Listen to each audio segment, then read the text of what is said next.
بسم اللہ الرحمن الرحیم۔ حضرت ابو رافع رضی اللہ تعالیٰ عنہ سے روایت ہے، وہ فرماتے ہیں کہ میں نے آپ علیہ الصلوۃ والسلام کے لیے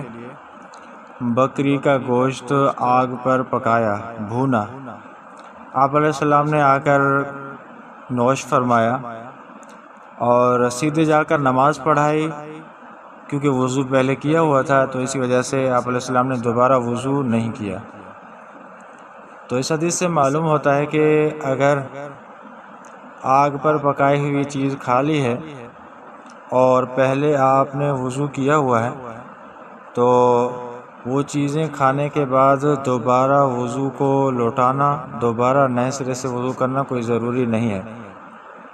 پہلے کیا ہوا وضو ہی کافی ہے، کیونکہ آپ علیہ الصلوۃ والسلام کے عمل سے ثابت ہے۔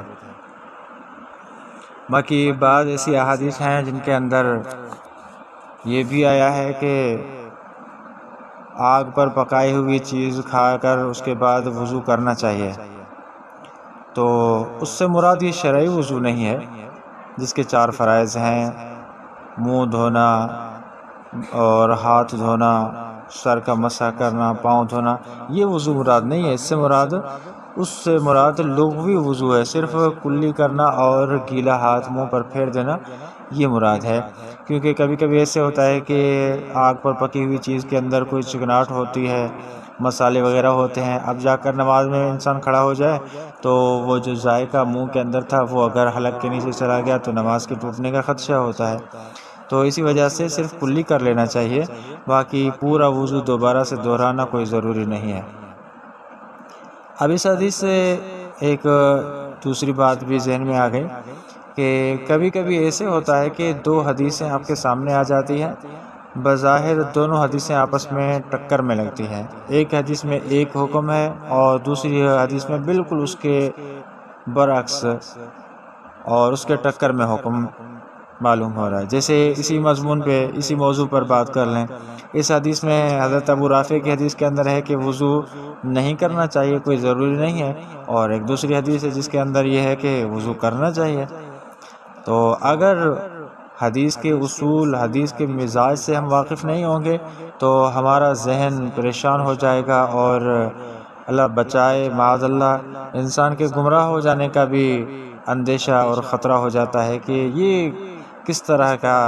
اسلام ہے، معاذ اللہ ثم معاذ اللہ، کہ ایک حدیث سے ایک بات معلوم ہو رہی ہے، دوسری حدیث سے دوسری بات معلوم ہو رہی ہے،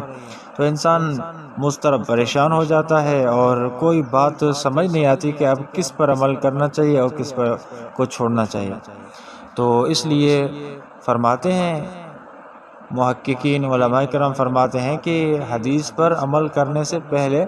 یا اس کو پڑھنے سے پہلے اصول حدیث کے پڑھ لیں، حدیث کے مزاج کو سمجھ لیں، شریعت کے مزاج کو سمجھ لیں، اس کے بعد آ کر حدیث کو تم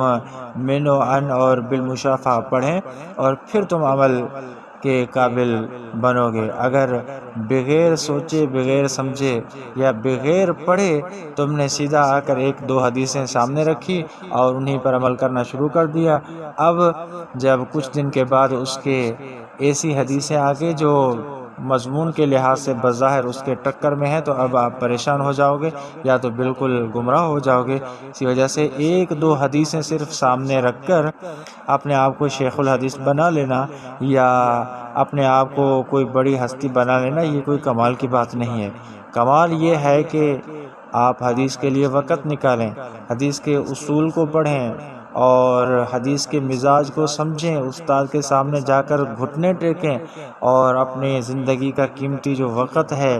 وہ دین اسلام کے لیے، حدیث کے لیے وقف کریں۔ اس کے بعد جب تم عمل کرو گے تو پھر وہ تمہارا عمل علی وجہ البصیرت ہوگا، اور اس میں کم از کم یہ ضرور ہوگا کہ تمہاری گمراہی کا اندیشہ نہیں ہوگا۔